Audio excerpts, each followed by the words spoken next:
Hello everyone! Good morning! I'm here again in my veranda area and the weather today is still cloudy. The rain has just stopped, so I'll just give you an update here in my veranda area. So for those who do not know, I live here in Silang, Cavite, Philippines. And time check, it's already 8:30 in the morning. And we are going to take a look at our succulent if they are okay. So this is our creeper. It gives offset already, and there's the leaf propagation that I made. It has offset already. We have your artidobans. Actually, the storm opong just landed in our area 2 days ago. Yeah, but after the storm opong, it's still raining. So yesterday it's quite sunny in the morning, but in the afternoon the rain comes again.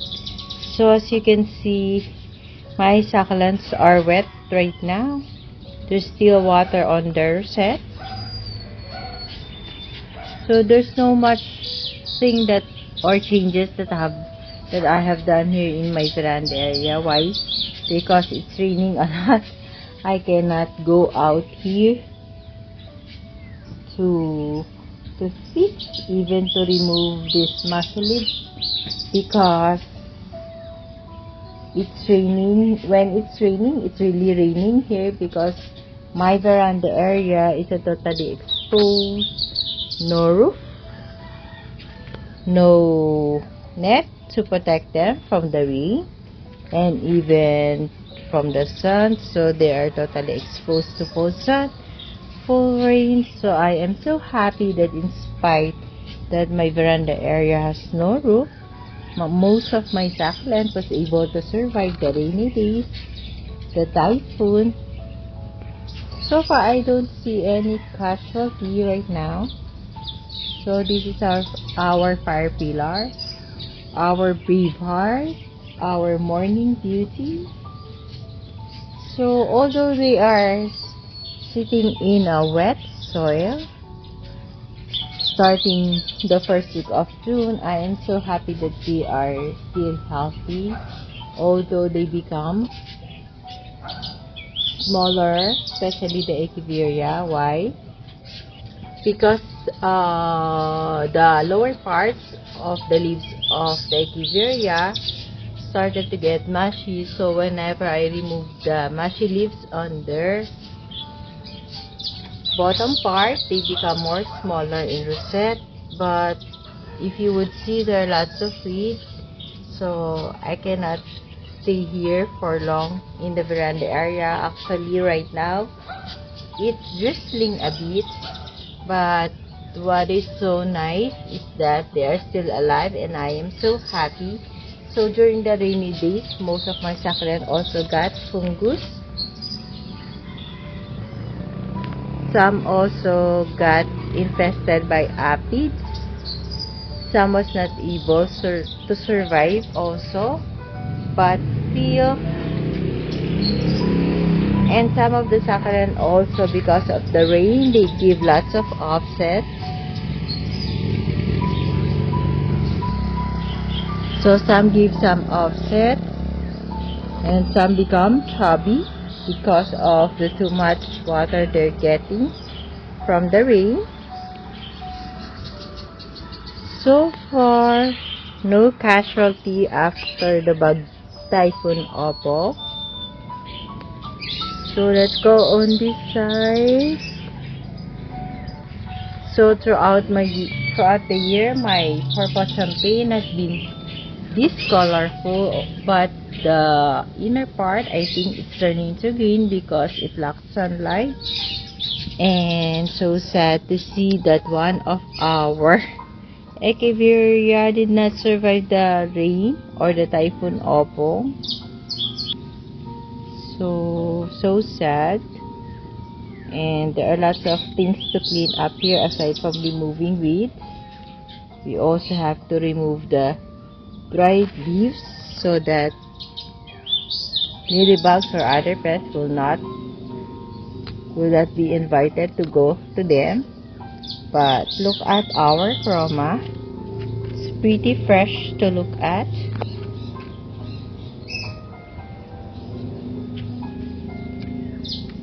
So I'm just giving you an update. No specific topic to discuss today because after 2 days, it's my first time also to visit again my veranda area. That's why while I'm taking the video, I'm removing some dry leaves, especially from this here.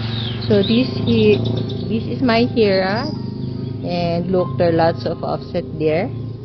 This is our Hakoho Cassius. Look what happened to our Chloe.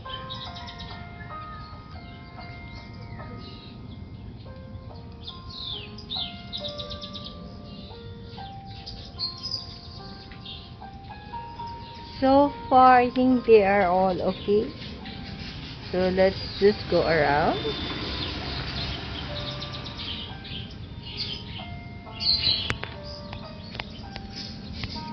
This one, I haven't cleaned it up yet. I'm still waiting if it will give offset.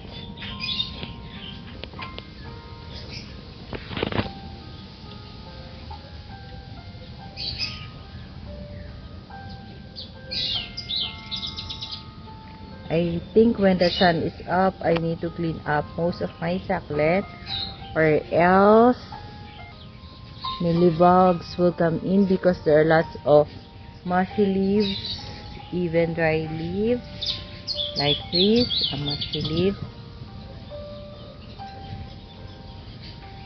But there are also lots of weeds. And we have a visitor. Hello there. So when it comes with aloes, and especially the hybrid aloes during rainy season, I had no problem with them. So they are susceptible. I mean they are adaptable and flexible to rainy days and even summer. So this is our Graptopetalum mendicae, our Myrinae, our Ghosty. So it's still bloomy in my area right now. So our Ghosty, they're fine. Our Darly Sunshine.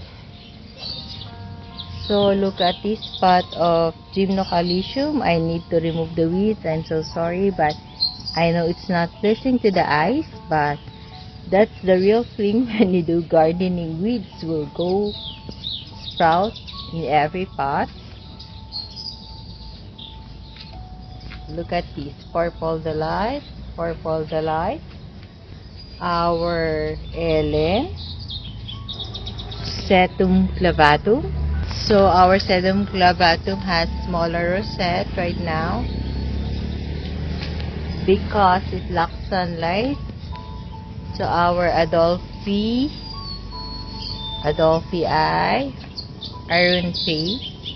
Iron Face, our Purple Haze, our Marfin. How are you, Marfin? So in the Philippines, after the storm, there was an announcement from Pag-asa and DOST that there would be La Nina. So I don't know if this Graptoveria Marfin will survive the La Nina, because the La Nina will last. This is our Luella, will last until the end of December. So it seems to be that our rainy days will be extended until month of December. So I'm not so sure if this Marfin will survive, but I'm praying and hoping. Although there are some parts of Marfin that I have, aside from these two lush pots before, I still have some propagation of my Marfin. That's why it is really important for us to propagate our succulents, which we can do by propagating through leaf propagation, or we can propagate it through stem cutting, because we never know what will happen to the mother pot or our succulents. So we should always be prepared to have a reserve kind of the variety of succulents that we have. So this is our Ellen, our head pot. We drop the Petalum murinae on it.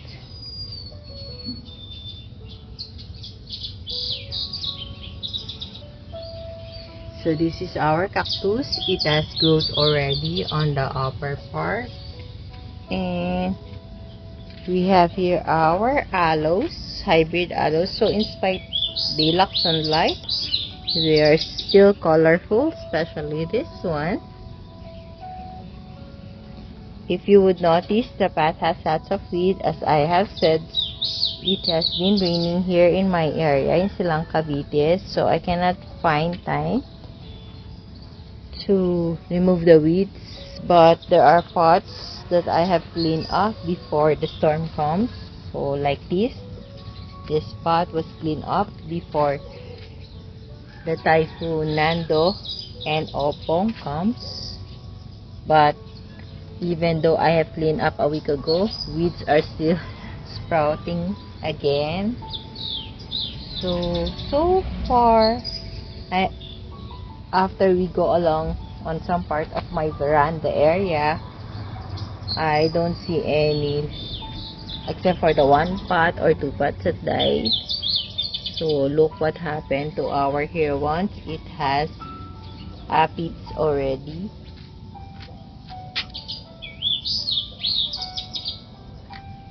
As well as our goose tea.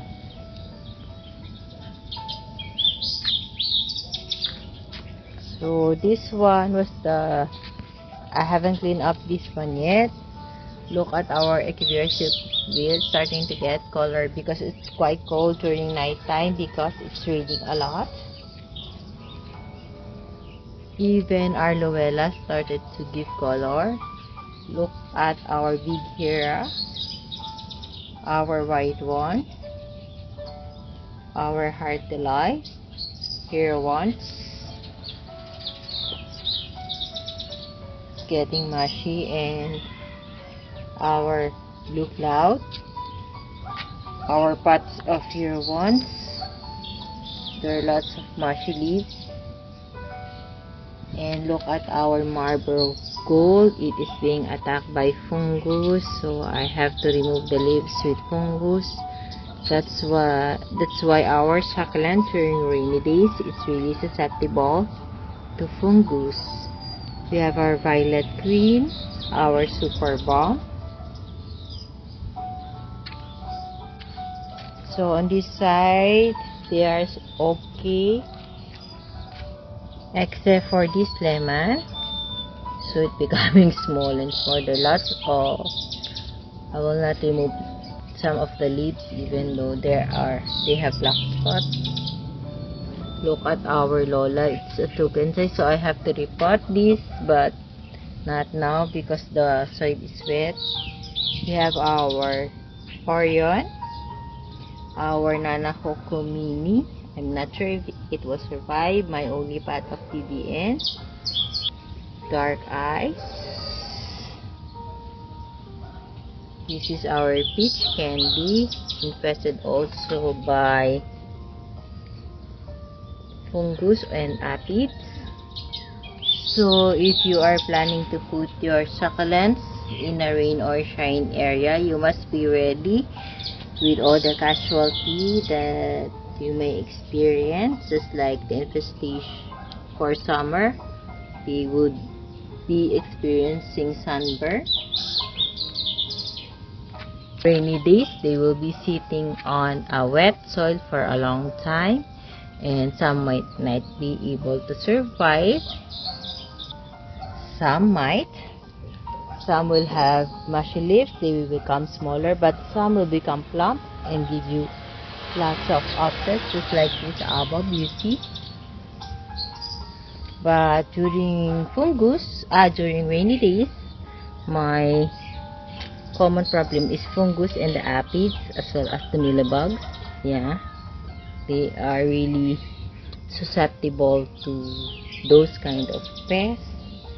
And make sure you are ready to say goodbye to the succulent that is not going to survive during the rainy days and even summer, because in summer there are times that the stem of the succulent are being cooked, so you will just notice that the succulent will just die. So look at the weeds. So I'm so sorry, it's not listening to the eyes. Look, our Aquarius did not survive. So let's see if it will give more leaves in the inner set, because I can see some. Look what happened to the far pillar. So during rainy days, the leaves will burst because of too much water. That's what happened. Look at the leaves. And our purple champagne is looking so pretty and nice in spite of the too much rain.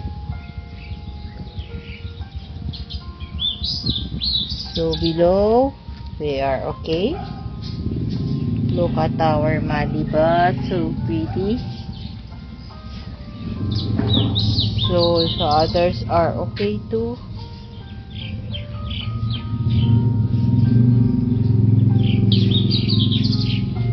But this Gymnocalycium is not okay. Look how pretty is the Jadata. Excuse me for the weeds. So they are okay.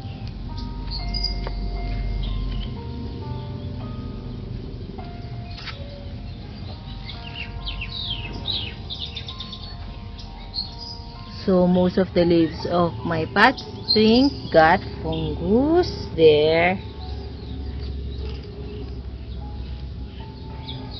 Look. So patch pink is like Adelphi. They are susceptible to fungus. Yeah. Look at our Choco Moonstone, our purple haze. So our purple haze is struggling and trying to recover from fungus and aphids, but the rain still continues. I don't know it can survive. So our Arunpei is getting more lush. We have the Marfin, the Purple Delight. So this is our Ghosty. So not everything in my garden is well and healthy. So this is the other part of Purple Haze, our Sedum clavatum. So this Sedum clavatum is due for cutting already, but I cannot cut them because of the continuous rain. Our Jules Baker, Arunpei, our cheesecake. Oh no! What? Oh, just put it on top of the pot. So it got mushy. Oh,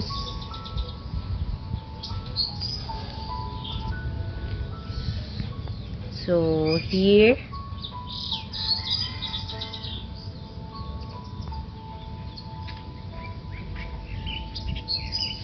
look at our agavoid. It is a red blush, or yeah. So this is our Purple Haze, Marcus, Tinkerbell, our Mini Bell, and look at our pretty Murasaki,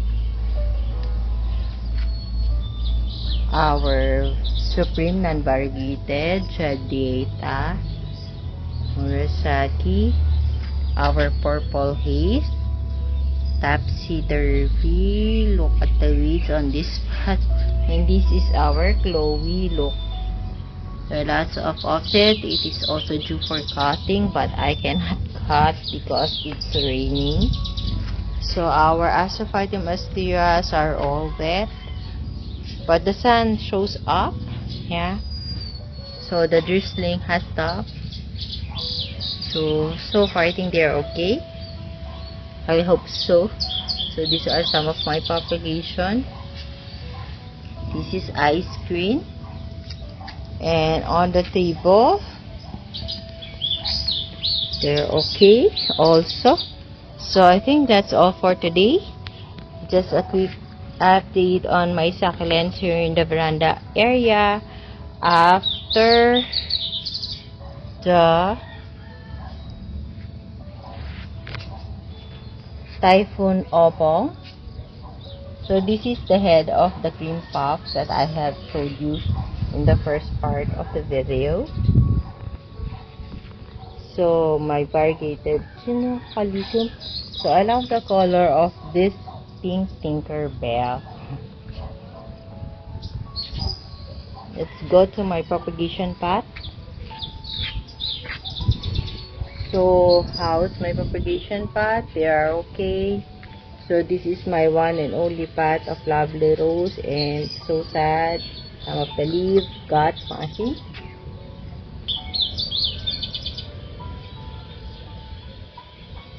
So my propagation are okay. Yeah, look at our variegated blood. And look at these two red Benemusume, very pretty. So I have 3 propagation paths of Benemusume, 1, 2, and 3. So at the lower part, so they are okay. Even on the third part, they're going big na because they are being wet. So on the next rock, they are okay. So this is my path of my variegated sweet buns or apricot. So this is the only path that I have. So they're okay. So on the topmost part, look at the color of the Beyonce. So pretty. And this is our kisses.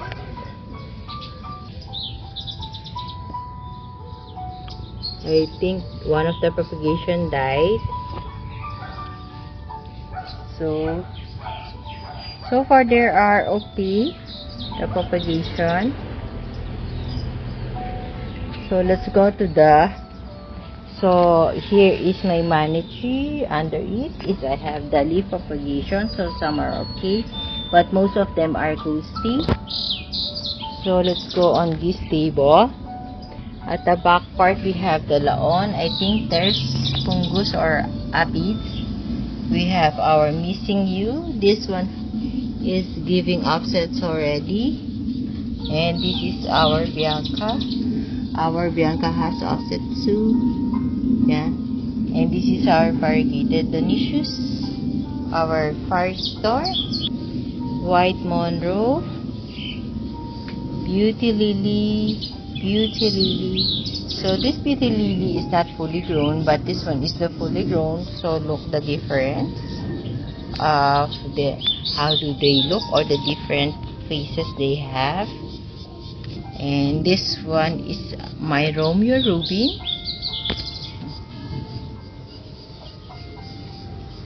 This is my Ruby Donna, my Sedum Rochei, with Faith Beauty. So we have 2 pots of tea. Our cream tea was not able to survive, but there's a small offset there. Let's see if it will survive. Our pink puppet is just fine. Our Japanese Ruby, White Monroe, our Chloe.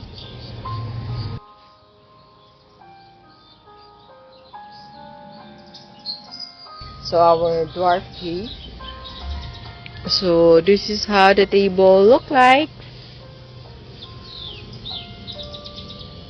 And the last, so this is my the last part that I'm going to show you. So this is our propagation of cactus and aloes. So that's all my sharing for today.